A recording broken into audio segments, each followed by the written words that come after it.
अस्सलामुअलैकुम वरहमतुल्लाहि वबरकातुहू। किस्त नंबर 2, तीसरी जंग अजीम और दज्जाल। पेशन गोई नंबर 2, सुर्ख आंधी और ज़मीन के धंस जाने का अज़ाब।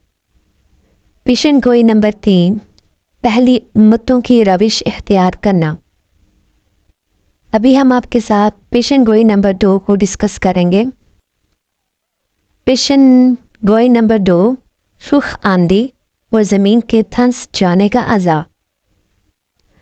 हज़रत अली बिन अबी तालिब से रवायत है कि नबी करीम सल्लल्लाहु अलैहि वसल्लम ने फरमाया, जब मेरी उम्मत 15 खसलतों का इर्तिकाब करेगी तो उन पर बलाएं नाजिल होंगी। पूछा गया कि या रसूलल्लाह सल्लल्लाहु अलैहि वसल्लम, वो कौन से अफ़ाल होंगे?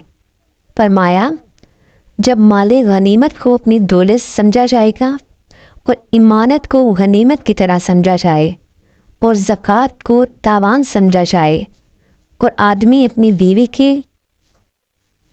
अतात करेगा और अपनी माँ की नाफरमानी करेगा और अपने दोस्त के साथ एहसान करेगा और अपने बाप के साथ बेवफाई करेगा और मसाजिद में आवाज़ें बुलंद की जाएंगी और कौम का सबसे जलील आदमी कौम का हाकिम होगा और आदमी का इकराम इसके शर से बचने के लिए किया जाएगा और शराब पी जाएगी कसरत से और मर्द रेशम पहनेंगे और गाने वालियाँ और गाने बजाने के आलात बना दिए जाएंगे और इस उम्मत के बाद का तबका अपने पहले लोगों पर लानत करेगा।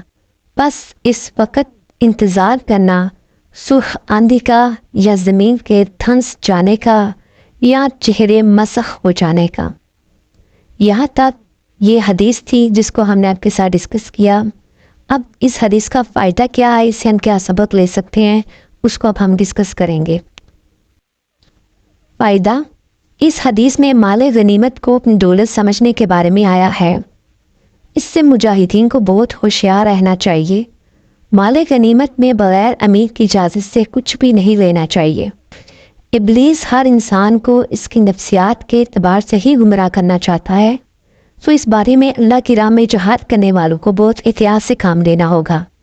बल्कि बैतुल माल में भी बग़ैर इजाज़त के कोई दस्त दराजी नहीं करनी चाहिए। इसी तरह मुजाहिदीन शैतान के धोखे से बचकर अपने जहाद को मकबूल बना सकते हैं, वरना कितने ही लोग बरस हा बरस तक जहाद करते रहते हैं लेकिन थोड़ी सी माली खयानत की वजह से अपना जहाद ख़राब कर बैठते हैं। इसलिए इस रास्ते की नज़ाकतों को समझना हर साथी को चाहिए। अब इसमें दूसरा जिक्र जो है वो शराब का हुआ है। शराब इस वक्त भी आम है। पाकिस्तान अगरचे अभी इससे महफूज है, लेकिन जिस रोशन हयाली की जानिब इसको ले जाया जा रहा है तो इसका हाल भी तुर्की जैसा करने की कोशिश की जा रही है, जहां मस्जिद के बाहर शराब की दुकान होती है। अब हम पेशन गोई नंबर 3 को आपके साथ डिस्कस करते हैं। पेशन गोई नंबर 3, पहली उम्मतों की रविश इख्तियार करना। हज़रत अबू सैयद हिदरी से मनकूल है कि नबी करीम सल्लल्लाहु अलैहि वसल्लम ने फरमाया, तुम ज़रूर पहले लोगों की रविश और तरीक़े की मुकम्मल तौर पर इत्तबा करोगे, यहाँ तक कि अगर वो किसी गो के सुराख में दाखिल हुए तो तुम भी उनकी इत्तबा में उसमें दाखिल होगे।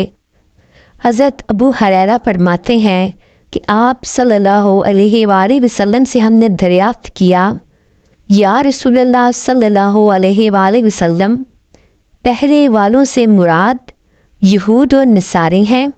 तो आप सल्लल्लाहु अलैहि वसल्लम ने फरमाया, तो और कौन है, यानी वही है। यहाँ तक थी हदीस। इसके बाद हम इसका फ़ायदा पढ़ेंगे।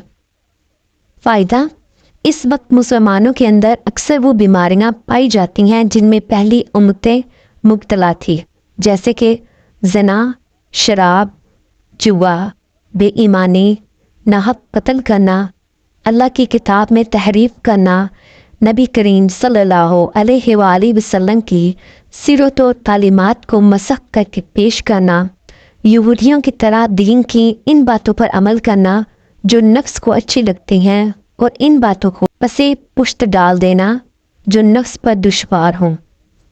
यतीमों और बेवाओं का माल खाना, ताकतवर के खौफ या मालदार से पैसा लेने के लिए एहकाम इलाही में तहरीफ करना वगैरह शामिल है।